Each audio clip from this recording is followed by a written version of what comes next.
Hello everyone, am I audible? Hello? Okay, let's start with today's session. Let me present my screen.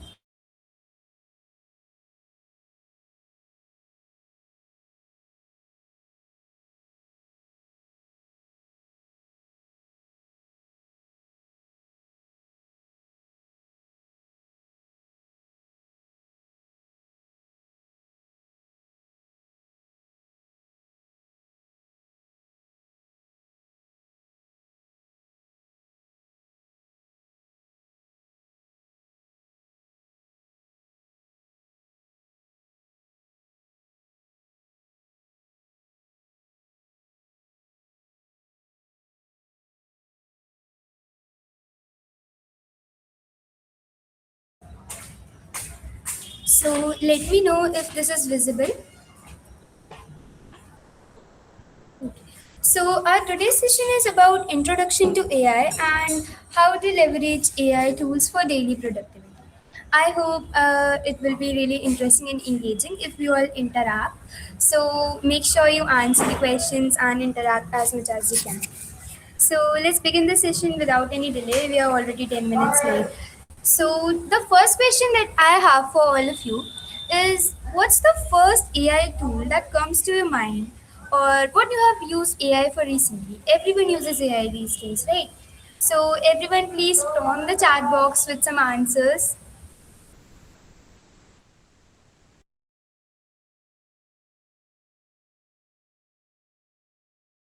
I see a lots of answers: Claude, ChatGPT, coding. So I suppose everyone among us is already using AI and they have somewhat idea what AI is and what are the basics of AI, right? But still, I have curated this lesson as such that even if you are totally new to AI, you'll get each and every point. So let's move on. First of all, the first question that comes to our mind is, why is this session about AI? There are lots of things that are bothering us, right? There's climate change, there's pollution, there are far more greater topics. Then why AI? So this slide talks about that only. First of all, we were already using AI back in 1950s. Yes, although we have like this belief that AI is a new thing, it occurred just past 4 5 years ago, but it is not as such. There is a thing called Turing test. If some of you are CBSE students, then you might also have a lesson on this in your curriculum of AI, that how AI is there since 1950s. It was just not popular because it was not widely used. Okay, so there here on I have a graph for you. Once again, I'm not able to scroll down. Okay, so first of all, here is a graph that is about generative AI boom. The first question that comes to our mind after seeing this is, what is generative AI? Basically, there are two types of AIs. First is traditional AI and second is generative AI. The normal AI that we deal with on usual basis that came first in 2022 was traditional AI, where the AI used to segregate things, how something is spam, something is not, or it used to predict salaries of people based on the data fed to it and the rate of promotions. That was all traditional AI. But nowadays, AI is a next level. It's really next level because AI is not just classifying or clustering certain things and recognizing patterns, but it is actually generating content. There is original text, images, codes, audios, and anything that you can generate on AI. If many of you are probably in the WhatsApp community we are having, so there also I was seeing an event of Google where you were creating some songs with Lyria. So there is audio creation with AI, image creation is really popular, and text is there of course. So this was a bit about generative AI. So we are talking about AI because since decades AI has been there and it is of great use. It is like really helpful in productivity, making our tasks more productive and efficient. So we had this obligation to identify AI somehow. Then there is this generative AI boom. That is, everyone is creating content using AI. So if you are left behind here, then I'm sorry, but you are like really behind on the social circle. And the next thing is, why now? If it has been there since a lot of time, then why we are having this sudden surge in AI usage and like popularizing of AI? So it is now because nowadays it's cheaper. There were not mobile phones back in 1950s, but there are now. Everyone can access AI on their mobile phone easily. There's a lot of data. Data is into train AI. Data was back then as well, but it was usually, in registers in notebooks, which was hard to comprehend for a computer. But nowadays, it's online, it's there, and everyone can access that data so they can train their models using it. So AI is far more accessible now than it was back then. The next thing is, what is actually AI? Everyone uses AI. We all have chatbots, we all have virtual assistants that are based on AI, and some of us are even coders, as I have read. So, AI is a concept, it's not a model or a machine, it's a concept. Basically, if you see the name AI, artificial intelligence. AI does what? It learns from humans and it tries to mimic them. So there are two types of AI systems. The first is traditional software, or you can say the very basic version of AI that follows a fixed rule that humans have written, for example, a code, and it just executes it again and again to generate some kind of output. It's like condition based thing. If a certain thing happens, then it will always result in this. But AI systems that exist now are far more enhanced. They have seen a lot of examples. There is machine learning. Machine learning is what when AI learns from what it has seen, what are the examples put before it, and generates an output on the basis of that and not just the rules. This is called machine learning. So, sorry. So this is what nowadays AI systems are doing. They are learning from millions of examples and then they can predict and adapt. Adapt as in when they suppose there's a case when I fed my AI model with a few images of cats, and all the cats I showed were of black color. Then I give it a white cat image. AI still answers the same. It's a cat. How? Because it can adapt. It can learn patterns other than color as well. So this is where the loop is. We are jumping from the traditional basic version to generative AI where there's a lot to learn and explore. And AI is not something far off, it's already all around you. As you see on Google Maps, there are certain red zones where you can see there are traffic. Then on Instagram, you have certain recommendations that are acquired as per your taste. You will see what you are like interested in. This is also on Netflix. It suggests you those shows which are aligned as per your taste. Same as in YouTube. Then there's voice assistants. Voice assistants uses NLP. Now another content I have is NLP, natural language processing. Okay, what is natural language processing? When humans and computers interact, this is NLP. How humans can understand computer and computer can understand humans. This is all included in NLP. So unknowingly you are using AI for a long time. Okay, so this one. This I have already covered. What is generative AI? It has been explained. Then next we have some common AI tools. Now these are the very common AI tools. But what I want you all to do, list some AI tools which are not covered here. Write the names of certain AI tools which were not covered in this particular slide. Apart from Gemini, ChatGPT, Perplexity, Claude, or Canva AI.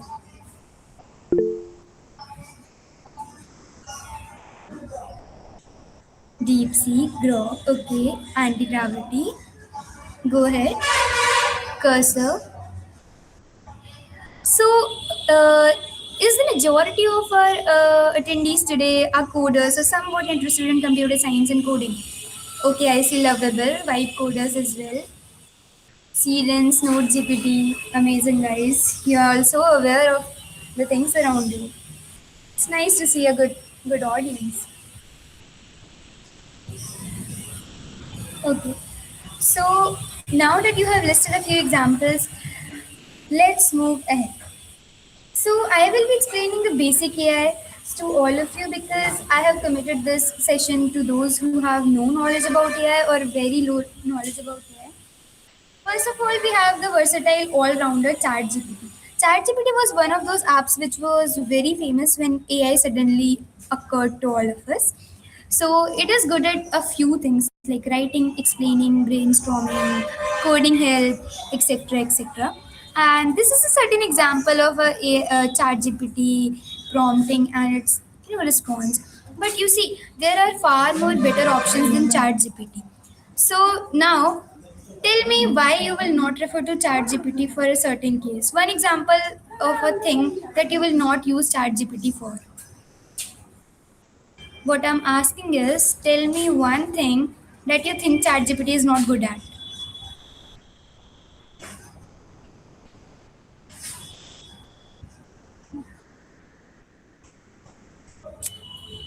No answers? Okay. Overall, entire website code making exhausts easily and hallucinates very badly. Understanding human emotions, okay. Anything else?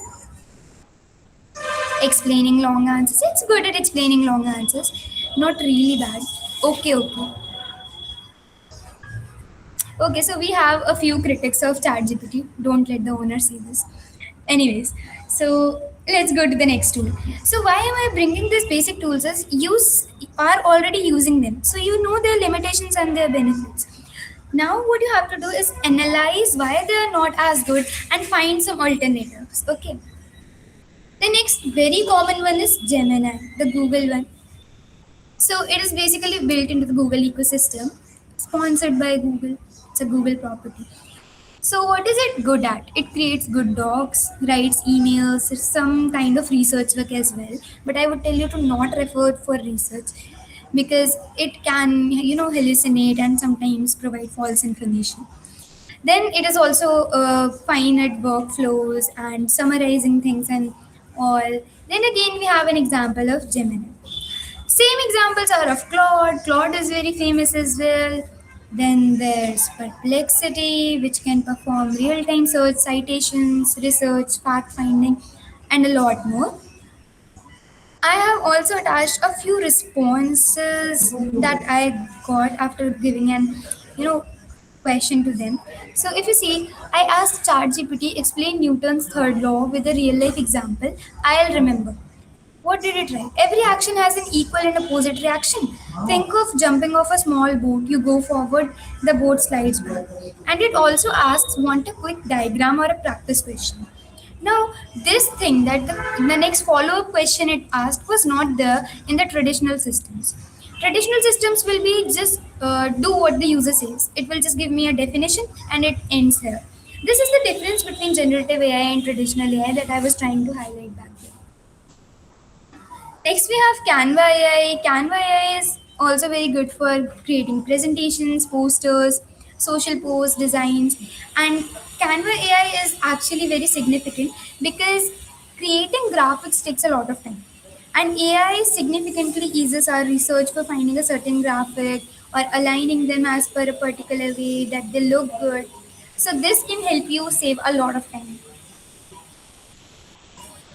And the next thing we have is prompting.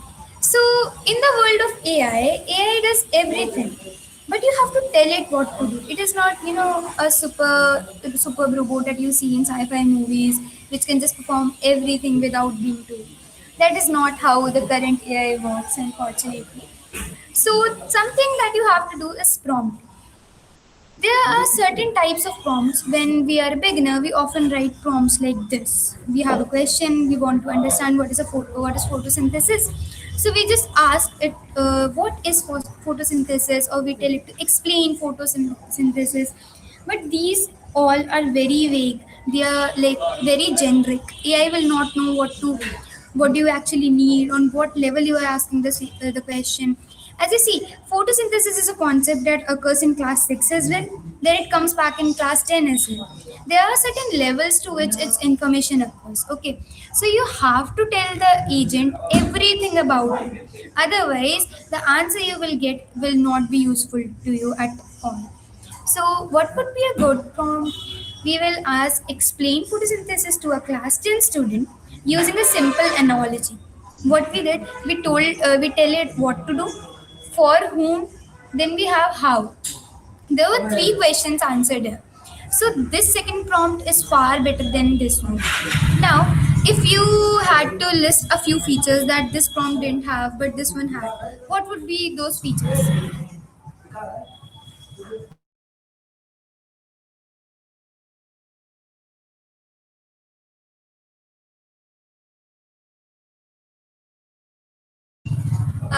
List a few features that the bad prompt didn't have but the good prompt has. List a few features. Basically, I want you to tell me what a good prompt looks like. You can use adjectives or question words to answer it. Anyone?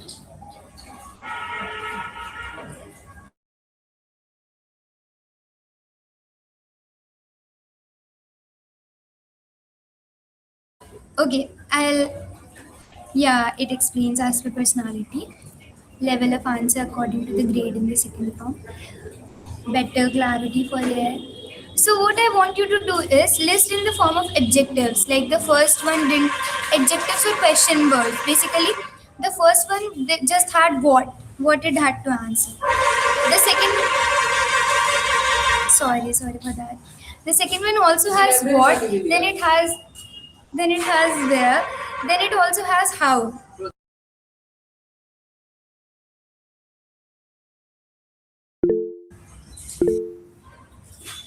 Just a second, let me check your answers. Okay, someone has raised their hand, I guess. Who was it? I can't see. Okay, it's okay. If you have doubts, we'll take them in the end of the session. So don't worry, I'll get back to your questions for sure. So the first prompt had a few things sorry, the first prompt didn't have some things that the second one had. This was the whole difference. So how can we make sure that the prompt we give to AI is good every time we give it? For that, there is a simple mnemonic that I have created, which is craft. So what is craft? Can I not scroll down this page? Just give me 1 second, guys. I'm not able to scroll this down.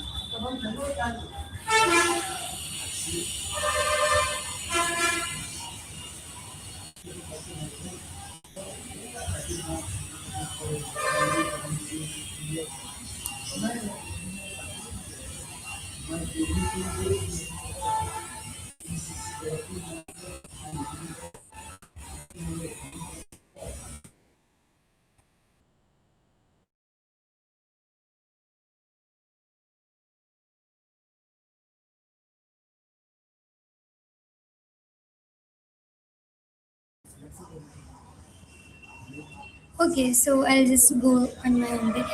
For some reason, I'm not able to scroll this slide down. It's not like that. Okay, so what is the basic formula for prompting like a crew, like a pro? It's craft. The very basic word we all did crafting back in days, so it's easy to remember this word. And what craft stands for, I'll go over it. So the first thing is you have to give it C. C stands for context. What is context? You have to explain in what region you are asking the answer for. For example, if you are asking a question for explaining concept in physics, you can say that you are a class 12 student and you are studying for boards. So this gives the context required for answering. The next one can be R, that is role. Now, what do you want the agent or the AI to act like when it answers your question? So you want it to act as an experienced physics tutor. Then the next one is A. A stands for action. Action is what do you want it to do and how do you want it to do. So we say you are in class 12 studying for boards. You have the AI to act as an experienced physics tutor. Then you ask it to explain rotational motion step by step. So this covers the first three basic things, that is context, role, action, and then we have the next thing, F, that is format. Now, how do you want your answer to look like? So you can have a numbered list with one example each. You can have a table or just anything that you want. The table is not very good in this rotational motion concept, so we'll have a numbered list with one example each. Then the T here stands for tweaks. TWEAKS. That is those minor corrects or adjustments that you need in your answer to make it more personalized. So what you can enter as tweaks, you can say explain it very in a very simple way, or make sure you don't include any jargons or tough terms that I don't understand. So this can be the tweaks that you want in your prompt. Now, there is a difference between a good prompt and a bad prompt. We have also gone through this in the second last slide, and here it comes again. For example, if you ask ChatGPT, make me a study plan, it gives you something like this. There are days listed, then here are subjects, and this is a very basic generic plan. It answers nothing basically. But if you improvise the prompt as per the craft method, you give it a context and you give it an action, you give it a format, then it gives a very nice answer. Here we have day-wise table for the topics that we have to focus on and how much questions or what type of questions we have to practice. So this is far more better than what we had here. Now, before moving ahead, let's do a small thing. I want you all to write a good prompt that has all the concepts of craft for asking your agent to explain the process of educational development.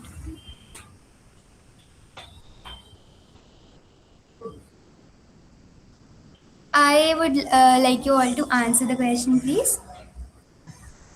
Okay, Gaurav, I'll be taking this article thing in the end of the session. I'll explain.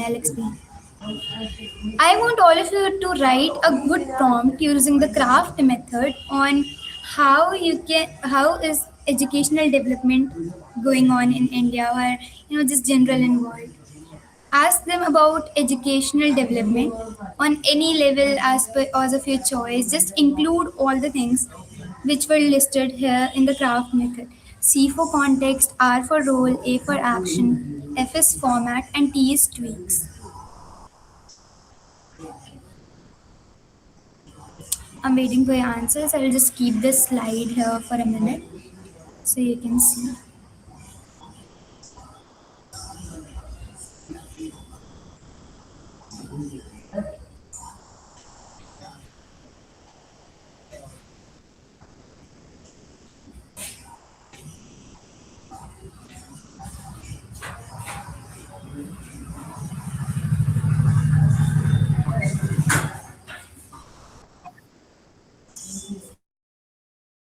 You don't have to explain, you have to write a good prompt for asking the AI about the educational development in India using this method, the craft method that I have explained just a minute ago.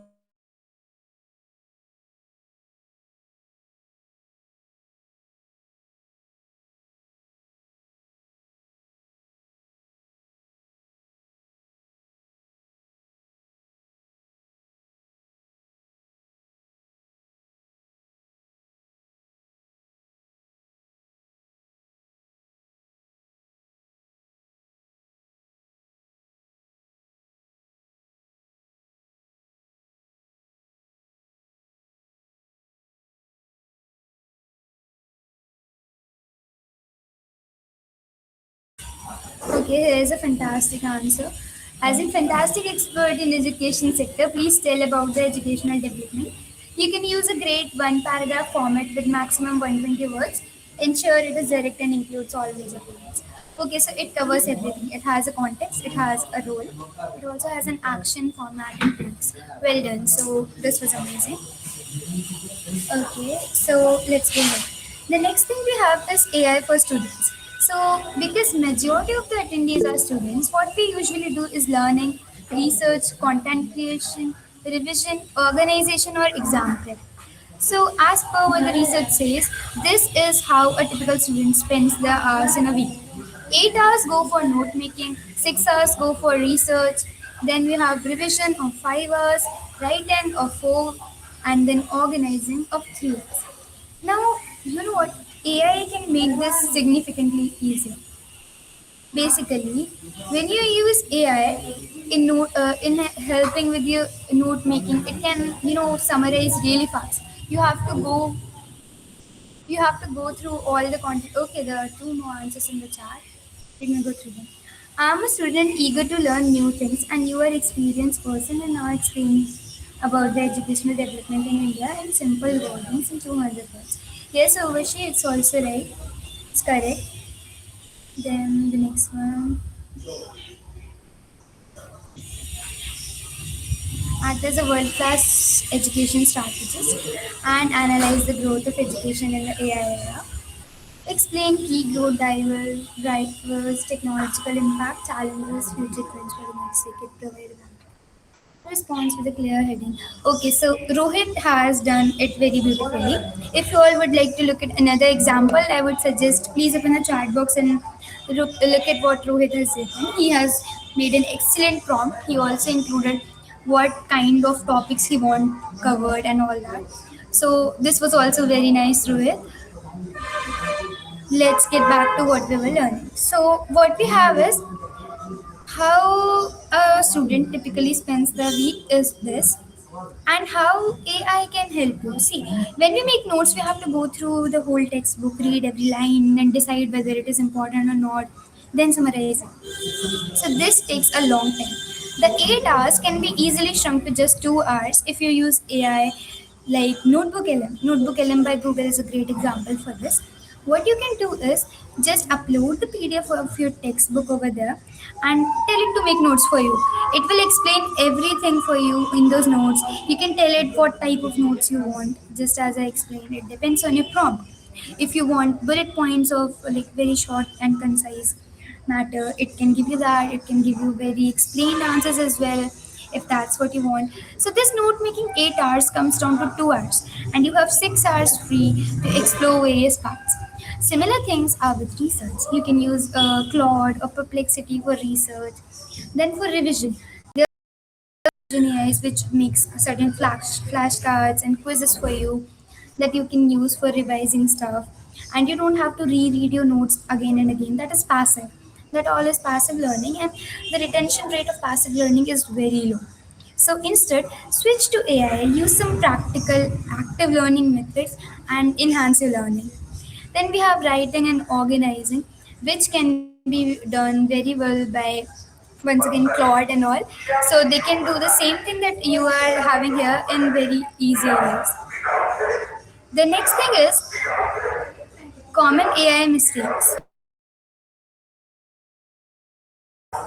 Okay.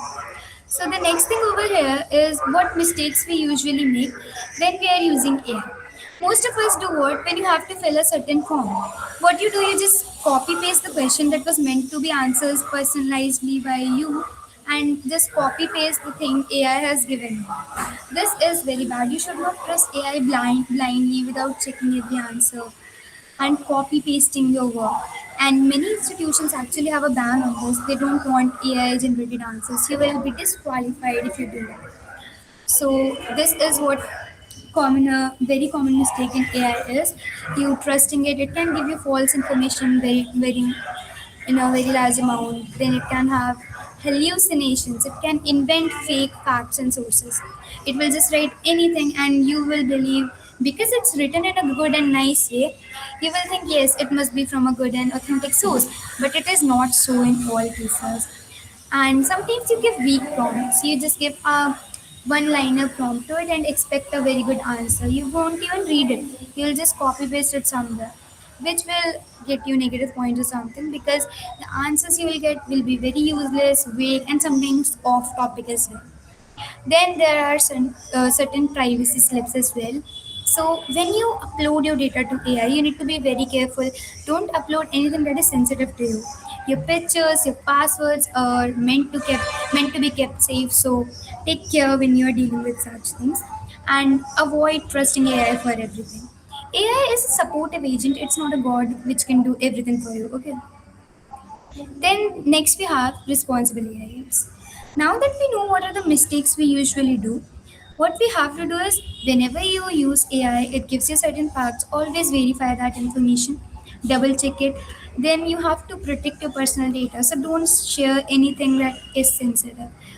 And even if you're confused about whether to share or not, just don't. It's not good. Then use AI ethically. There is a term ethically. Can anyone explain what are ethics?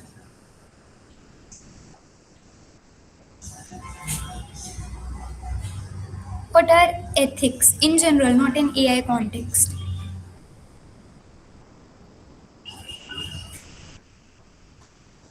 What do you mean by the term ethics?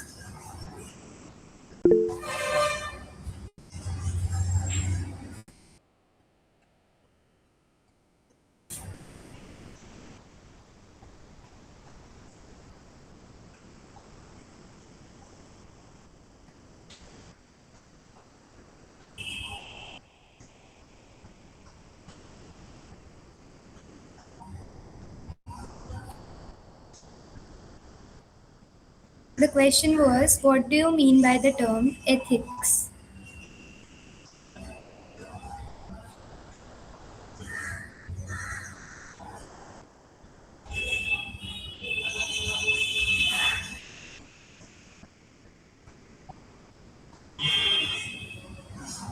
Okay, basically rules about this, right? And then there is AI ethics is a set of moral guidelines, principles that ensure AI systems are. Okay, this is in the AI context. What I wanted you to answer is in general what are ethics, and that is also done by some of you. So it tells us what we should do and we should not do, what is good, what is not. So that's something that you are all already aware of. So you know how AI works and how you should deal with it. Ethics is basically moral guidelines. What you think is not right in real life is not good on internet as well. So when you think of AI ethics, a very common example is bias. AI bias exists everywhere. When you search for beauty salons on internet, most of the pictures you'll see would be of women based parlors or beauty salons, which is actually a good bias. What if the person searching for it is actually a male? AI doesn't know. The recommendations are just generally based on female because they are who generally use uh, AI for searching about salons and all. And in general, most of the Google searches about it are made by AI. So it just recommends what it has on the basis of the data fed to it. So AI bias is something you should be aware of if you're generating your own AI model. Make sure the data you give it to train it is not in such a kind of way where it is biased towards a certain kind of people and unbiased for others. Then there is don't outsource thinking. Just because AI is doing something for you, it doesn't mean you don't have to put any effort into it. It is automatically done by AI. No, it's not. Then it comes to academic integrity. So make sure you have some kind of integrity because yes, AI will do things for you. It is a tool for thinking, but not a replacement for thinking. This is a very good quote that I found, which actually aligns with all the things that we have talked till now on this slide. So use AI as a help, not as a full-time developer or something. Okay, so the next thing we have is the future of AI. Before we go there, I have another question. What I want to ask is, do you think AI will create jobs or it will take jobs? It's a very controversial topic, but still, I want you to answer. Okay, someone said create. Anybody who is against it, AI would take many jobs. Okay, others? Okay, create a lot too. Diplomatic answer. It will replace jobs but create more. AI alone won't do anything, but people who can harness it will definitely do it. A very good statement. Definitely, AI will take some jobs, but if you think about it clearly, the jobs that AI is gonna take are those kind of jobs which require a lot of effort for no reason. And by giving AI that job, we are actually increasing and enhancing our own efficiency. Instead, if we use that time that we get free after giving those tasks to AI, we can focus more on innovations, creative development, and a lot more. So why not give those uncertain type of jobs to AI, which can be done without human effort as well? Instead, we should work on creating certain new inventions for the society and use AI in those kind of stuffs when we are working for the betterment of the society.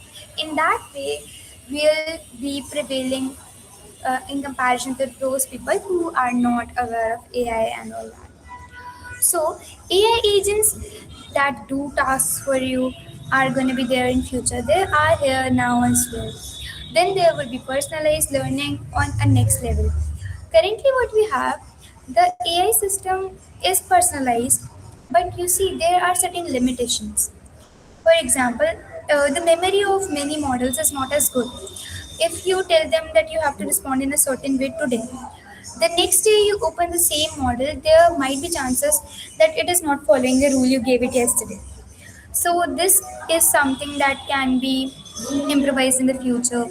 Then there will be new creative tools. Currently as well, we have AI which can create images, videos, and a lot. In the future, we might also have hologramic AIs which can generate 3D pictures of things. Then there might be intelligent AIs which can have this scientific discovery thing. We can have new careers and opportunities. This is a sure thing. Currently, as well, there are ML engineers, AI engineers, and AI robotics and other fields as well. So, the next thing is that what skill do you think will matter most in an AI powered? When you interact with AI, what is the thing that you do? It's a very simple question.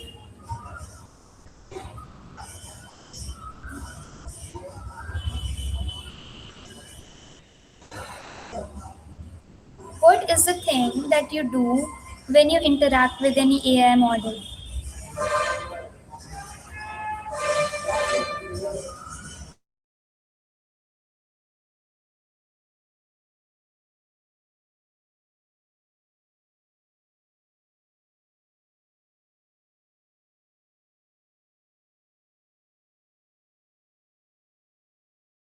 Okay, don't share your personal details. Of course, that is something in regards with ethics and safety. But what I wanted is this prompting thing. So when we interact with AI, what do? We give it prompts. We tell the agent to do this, do that, do in this manner, and of course we guide AI to complete our work. The question was how we guide it. We guide it by prompting. So you have to tell it what to do, and those instructions must be clear enough to cover all that you have. So make sure you have good prompting skills. The next skill that you must have is research. You must know about everything that is going on around you, as well as you must be very adaptable. If you like encounter a new AI tool, you must not be like, I already know a tool who can do the same thing as this one. I must not explore this. This is bad attitude. You must instead focus on what's different with this one that the older one cannot do. Why are people switching to this? And you must always be early in the race. You must be the first one in your class, in your school to learn about certain new things and new inventions and tools that are coming up, and ensure you are updated with the newest skills. The next is just a wrap up. So, this was all about today's session. The key takeaways that we have from our today's meeting is AI is a tool but not a replacement for thinking. As I said, you should not rely on AI for actually everything. The next thing we have, the more better prompting you do, the better results you get. then use AI very responsibly. It is a very great thing, but it has certain dangers as well. Then you have to learn by experimenting. Try a few things and you will know how to do it better. That's how these things work, right? So the future belongs to those who work with AI. So the more you do, the more you learn, the greater you are in today's world. Now, if anyone has any questions, they can ask.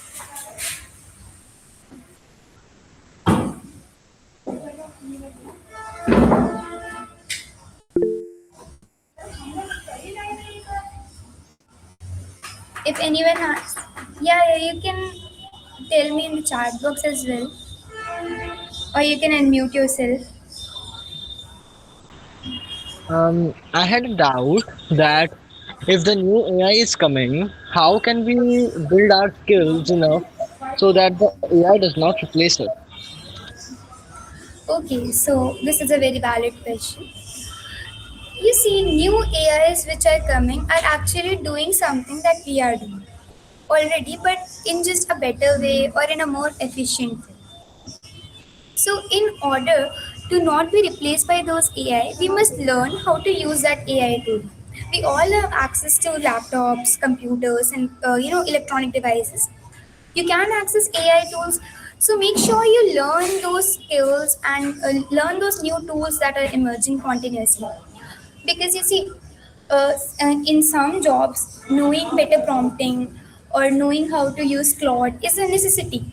That's how they work. For example, vibe coding, freelancing vibe coding, sorry, which includes working by just giving prompts to generate apps. For doing that,